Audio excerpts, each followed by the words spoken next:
That's wild. Ah, brilliant. Winning at live. This is McLaren F1 GTR. This is exciting. Look at this guy. He's bailed.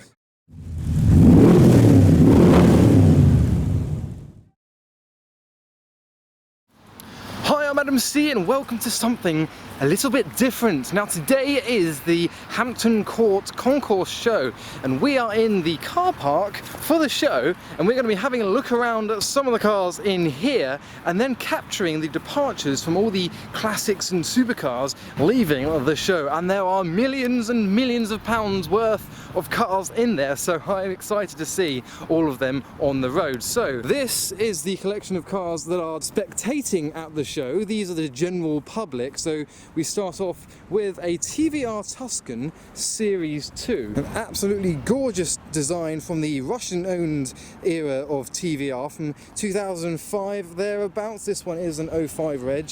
This is the Series 2 Tuscan. It looks absolutely dreamy. And then further along we've got something a little bit different. Someone has opted for the Jaguar emblems bang smack in the middle of the bonnet of their F-Pace. That's not smart. We've got the Civic Type R and then a Sora, and we have a 992, and further down a Citroen 2CV, which is opposites an Astra with a mask in the passenger seat and some orange bits. So you can tell there's a lot of variety in this car park. And we've got a Porsche 993 Carrera 4S over there. Here we have the Porsche Taycan Turbo, even though they're not turbocharged whatsoever. You've got the silver dish around the wheels. This is the first one I've seen up close. I mean, they've got a bit of Alpine A110 about them at the rear, Panamera on the side, and then almost 918 at the front, but they're a bit too big for my liking. If they were a two-door coupe, I would prefer them. Oh, I can hear an Aventador. Where's it going? I need to prove to you that it definitely was an Aventador. That's a Volvo, Adam. There is the Aventador. Brilliant. And over here is something that you may not recognise. This is a Renault Lightning. I've seen a grey one before, but I've never seen a blue one. It's got a bit of Jaguar about it, but no, this is Renault Lightning. I don't know much about the statistics, but it is British made, not made anymore, but you can definitely see the inspiration from the classic Jaguar racing series and the quad exhaust on the back. It's a V8. The owner of this Audi RS has put their occupation on the number plates. None. We've got an ultraviolet GT3 RS in front of the Cayman and a very dark burgundy TVR Griffith. That looks really nice. Obviously next to a Porsche 997 and further up a Ferrari 599. We've got a bit of a lineup here. We've got the Audi R8s, we've got the Porsche 911 Carrera 2, we've got a Ferrari California next to the DBS, we've got a Porsche 992 Cabriolet, there's a Boxster S, and what appears to be a small lineup of classic cars at the front of the car park over here. So we start off with a sandy Mazda MX-5 Mark II 0.5, and then we go to this Ferrari 400i, and one of the cars in this lineup is overwhelming to me. This is a 1972 MGB GT, just like mine, with the same fish mouth grille and the Webasto sunroof, similar interior minus the beads. This one's got the wire wheels, whereas I have road styles. It's very similar to mine. Mine will be done soon. I'm just finishing restoration. Next door we got a Porsche 356, and next to that an Austin Healey. It is a 100M, not a 3000, slightly smaller engine as well. Next door is a Triumph 2500, very rusty but usable potentially. It's got an extremely rusty roof and a few holes down there. MG Midgets next door and a Jaguar E-Type Series 1. We've got a gorgeous Pontiac Firebird looking very clean over here, and quite a rare Rolls Royce. Now I can't quite remember this edition. It's a very unique looking one. It wasn't made for the UK market to my knowledge. It is called the Camargue, forgive my pronunciation, and it was just designed by Pininfarina, the first car post-war not to be designed by Rolls-Royce in-house. We've got a Tesla Roadster. You don't see many of these days. It's all the Model S, X, 3 and Y. And starting this next section is a AC Cobra 427. This one looks to be genuine, although it's got the same headlights as mine, the modern P700s. Black interior, like you said. Let's see if we can work out what it is and whether it is genuine. It's got the correct dashboard. That's a good clue. I don't know about the central column though. If it is a replica, it's a very good one. The indicator and the brake lights are the correct way round. It's got the rear exit exhaust, which I think is correct for that period as well. It's got genuine knockoff spinners.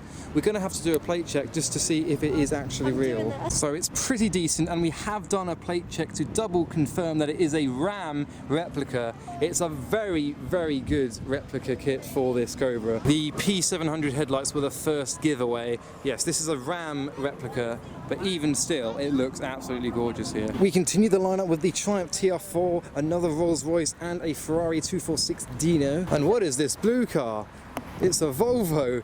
It's a Volvo without their classic Volvo grille. That's intriguing. I don't think I've seen this particular model of Volvo before. And next along, another rare car. This is a Ferrari 330, specifically the America. We were following this car in. It's got a similar front end to the 250 Lusso, but it is a more of a Grand Tourer, which is next door to a Porsche 911. And next along, we have a Volkswagen Golf Cabriolet and a green Porsche 911 with the roof rack on top. And we've got another Ferrari California with a TR6 and an old Merc next to it in hearing aid beige. And then we have a Lotus Aurora with an orange wait, that's an orange Bentley, but it blends to yellow on the and then green. It starts off as a burnt orange colour and then blends down to a golden yellow and then onto apple green and concludes with blue and a hint of purple at the back.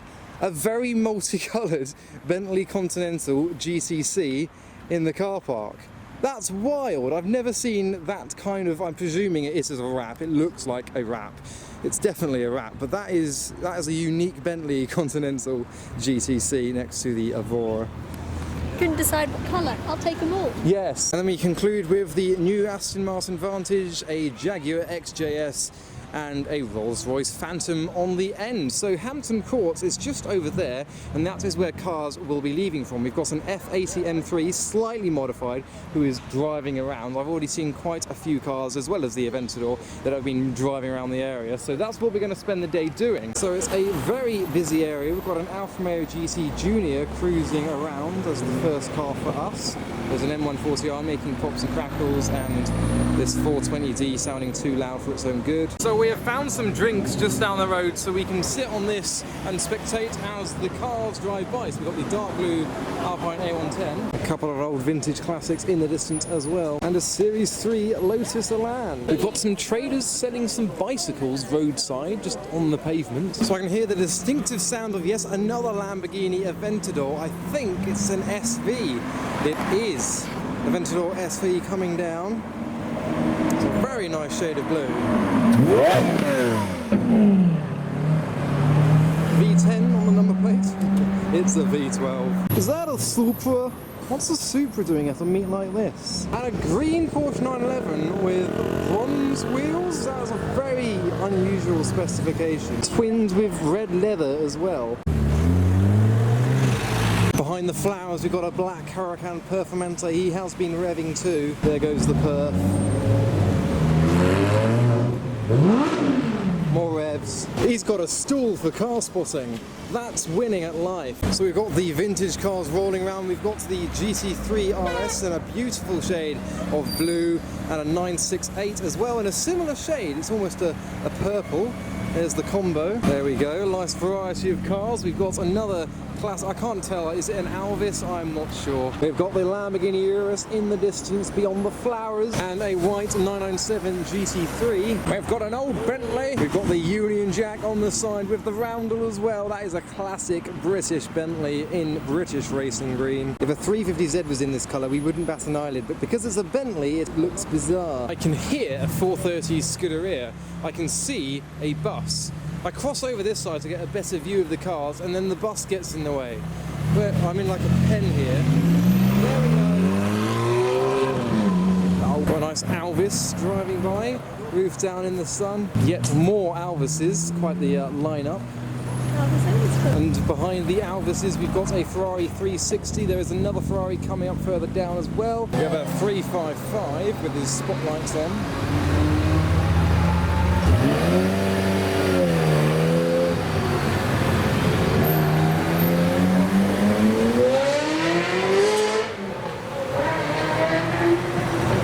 This dog's been at the car show all day and doesn't want to go home. He's being dragged back to the car park. F10 ACC 430 Spider. The California T, we've got the 599 GTB and a bicycle.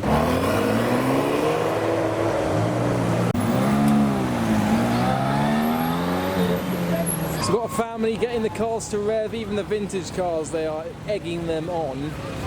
They're just getting waves in return. Oh yes, Alvio on the Alvis.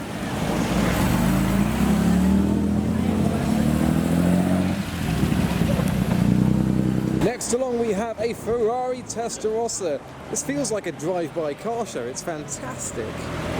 Oh, I love a Testarossa. So we've got 488 with stripes featuring 458 Spider in the sunlight. We've got a 365 GTC rolling by with another 458 behind it. I've been told that something is coming. Oh, we've got a Lamborghini Murcielago. I believe this one drove past one of my drive-by car shows, 002003. Getting some revolutions. Yes.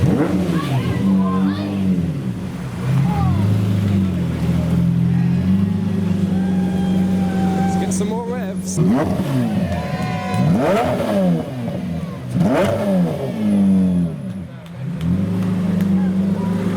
then we have the Ronart Lightning driving by on the other side of the road behind the white van. There he goes. One of the Targa roof panels out. Nice little combo. I have spotted a Cobra in the distance. That one definitely looks like a replica. We have a Portofino with another 488 Pista. Look at that. Blue and white stripes. Unusual with a 230 SL Pagoda. There goes the Cobra. That looks like it to be a Pilgrim kit, I believe. Next along we have a Marcos. I don't know if that is a Mantis or an LM400, but it is a Marcos, a British-built sports car with a Rover V8. Yes. We've got a 600 LT leaving the show. Everyone's enjoying that. The 0007 plated DB11 rolling by. Oh look, that's the first time I've seen the new Aston Martin DBX. I haven't actually seen one of these on the road yet, or at all, to be honest. I mean, 2020 has been a bit of a bad year for new cars, so there it is, DBX. I believe the Cobra is coming back as well in the other lane. There we go, looking lovely in the sun. That is definitely a Pilgrim kit, that Cobra. Oh no. I'm excited. Now here we have a couple of rarities, two MG SVRs. Three of them? Oh, there's three, there's a third one in the other. Four? There's four of them. Excitable voice. Five, yep, there's five of them now. So these are MGs with Ford Mustang running gear. So the Ford Mustang 5 litre V8, I think it's 5 litre. And there are five of them. There's a beautiful pearlescent blue example. Another graphite grey and a British racing green. Very suitable colour there. Wow, five of them in one place. I bet there's a sixth somewhere. Now I've got friends, I know, hard to believe, who are at the exit and they've just told me that something very special is en route to me now. So we've got another British racing green example of the MG SV. Oh my god, it's the McLaren F1 GTR. This is number 07R. Yes, there's a really old car. 07R McLaren F1 GTR. This used to be orange, it's just been resprayed in its new livery. This is my first time seeing this in the Frank Miller livery. It's road legal. Seeing this on the road, this is a surprise. A little fun fact, I have not driven this car, I have steered it whilst it's been pushed. So I have sat inside this very car when it was in orange, and now it has the original Le Mans livery from when it was competing back in the late 90s.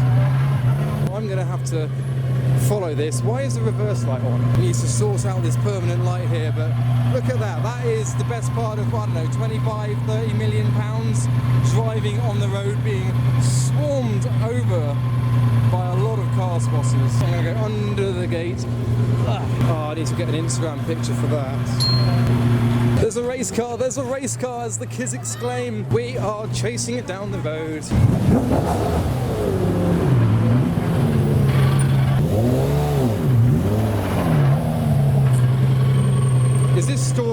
this? Am I stalking this car now?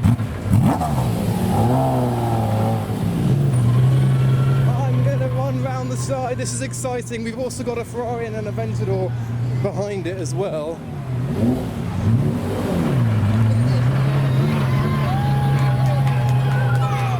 Here we go, our final shot of the F1 GTR. Look at that.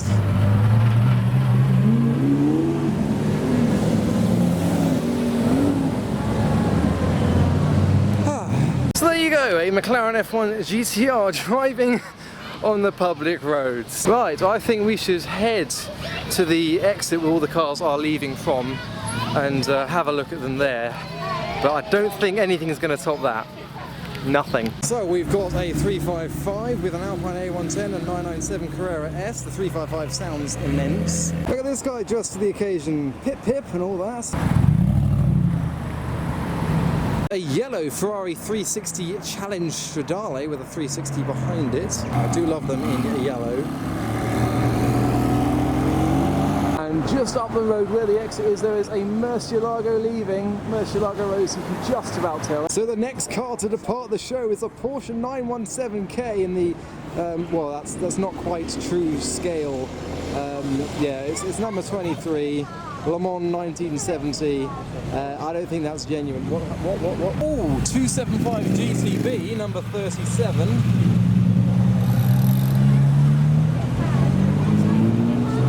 We've got a few vintage Bentleys leaving, including G65, Bentley R-Type. Oh, new Ford GC. Oh, he can't get out. He's given up. He doesn't know how to lift the car up. He's bailed. So the GT gave up. We've got an Ascari Ecos working its way down. Another rare British-built limited numbered car, mid-mounted V8. And there goes the multicoloured Bentley GTC. Very purple at the rear. But whilst there are still quite a few cars still in the show, we're going to leave because the F1 can't really be topped. We've got the E30 parked up here as well. So I hope you enjoyed that video, something a little bit different to normal. Follow me on Instagram for all the highlights and updates about these meets I go to and information about when they are so you can join them too. But for now, thanks for watching.